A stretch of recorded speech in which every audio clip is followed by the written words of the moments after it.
स्वागत आहे तुमचं माझ्या एका नवीन व्हिडिओमध्ये। तर आजचा आमचा कोल्हापूरचा चौथा दिवस आहे फिरण्याचा।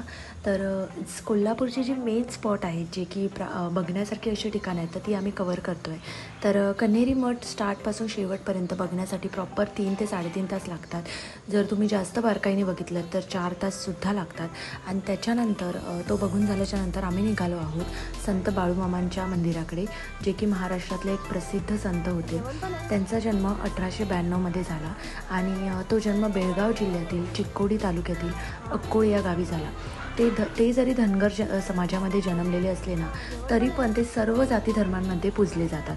आणि बाळूमामांनी असे भरपूर चमत्कार केलेले आहेत आणि त्यांनी त्या चमत्कारामधून लोकांना अडचणीतून बाहेरसुद्धा काढलेलं आहे। आणि हे जे मंदिर आहे ते आदमापूरमध्ये आहे। आदमापूर येथे त्यांचे समाधी मंदिर आहेत आणि त्यांची इथे पूजा केली जाते। तर आज आम्ही आलो आहे त्या आदमापूरच्याच मंदिरामध्ये। मंदिर तरी बाहेरून भरपूर आवाराने खूप मोठं आहे आणि त्यांच्या ट्रस्टचं इथे वॉशरूम आहे, त्यानंतर हॉस्पिटलसुद्धा आहे आणि त्यानंतर देणगीचं काउंटरसुद्धा आहे। तर बाळूमामांनी जे काही चमत्कार केले आणि ज्या ज्या लोकांना संकटातून वाचवलं तर ते सगळे लोक अगदी मदतीसाठी इथे सुद्धा तत्पर असतात आणि ते इकडच्या प्रत्येक लोकांमधून म्हणजे ज्या लोकांच्या बोलण्यामधून सुद्धा हे ते तसंच जाणवतं। आणि आदमापूर इकडचं जे मंदिर आहे ते खूप भव्य आहे। हे मंदिर निपाणी आणि राधानगरीच्या दरम्यान आहे। तर बाळूमामांची जी लोकप्रियता आहे ती आजही खूप जास्त आहे आणि त्या गावामध्ये गेल्यावर ती अक्षरशः आपल्याला जाणवते। आणि इकडे महाप्रसादसुद्धा असतो रोज। तर आम्ही तिथे महाप्रसादाचा लाभ घेणार होतो पण आम्हाला थोडा लेट झालेला, तर त्यामुळे मग आम्हाला जवळच असणार आहे आम्ही एका हॉटेलमध्ये जेवलो। हॉटेलवर आमच्या रूमवर आल्याच्या नंतर मी हे शेंगदाणे घेतले होते रस्त्यामधूनच एका शॉपमधून। तर खूप मोठे होते ते आणि मला जसे आवडतात तसेच भेटलेले मला।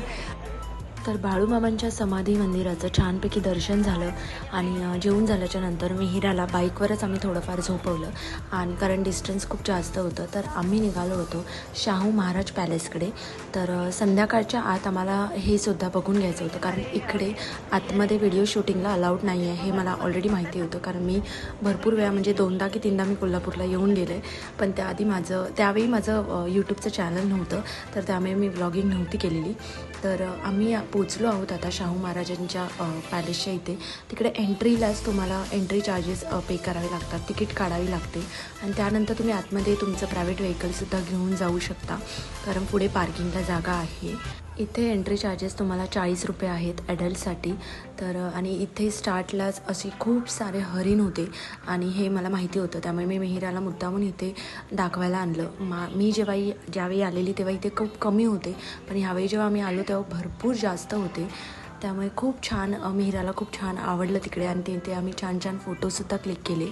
ह्या वाड्यामध्ये शाहू महाराजांनी अनेक प्रकारच्या प्राण्यांची शिकार केलेली आहे आणि त्या प्राण्यांचे अवशेष इथे पाहायला मिळतात। हा जो पॅलेस आहे तो भवानी मंडप कसबा बावडा मार्गावर एक प्राचीन म्हणजे खूप जुनी अशी एक इमारत आहे आणि त्याच्या बाजूला भरपूर मोठं असं मैदान आहे आणि काळ्या आणि सपाट केलेल्या दगडांचा इथे एक उत्कृष्ट नमुना असं बांधलेला आहे।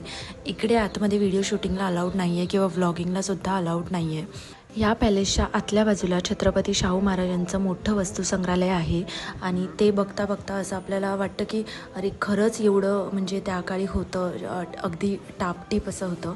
आणि ते सर्व पॅलेस बघून झाल्याच्या नंतर आम्ही संध्याकाळी आधी हॉटेलवर आलो, चेंज केलं आणि त्यानंतर मग आम्ही गोळी बिर्याणी खायला आलो आणि त्यानंतर अजून एका स्पॉटवर आम्ही गेलो राजवीर पाया सूप सेंटर म्हणून। तिकडे खूप छान व्हरायटी होत्या सूप्सच्या, मटन सूप, पाया सूप। तर आम्ही सुद्धा ट्राय केलं विथ बॉइल्ड एग। जर तुम्ही कोल्हापूरमध्ये आलात तर तुम्हीसुद्धा इथे नक्की व्हिजिट करा, खूप छान वर्थ असं प्लेस आहे हे। आणि हे आहेत आजचे आमचे काही फोटोज।